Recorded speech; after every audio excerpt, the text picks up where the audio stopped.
Ήρθαν οι πιτζάμες που εξαντλήσατε. Αλλά όχι μόνο τα προηγούμενα σχέδια, φέραμε και καινούρια. Μεγάλη ποικιλία. Πιτζαμούλες για αγοράκια, μηχανοκίνητα, δεινόσαυροι που τρελαίνονται, καρδούλες και μπαλαρινούλες και πολλά άλλα.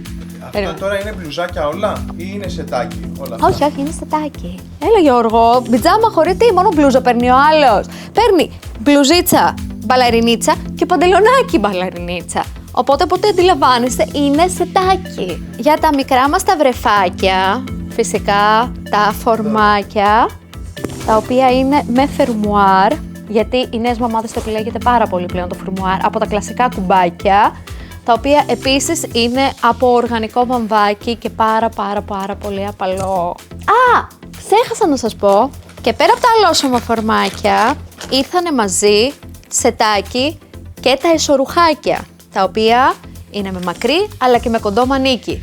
Μπείτε στο site και θα δείτε μια τεράστια ποικιλία από όλα τα σχέδια. Φεύγουνε γρήγορα, μην καθυστερήσεις.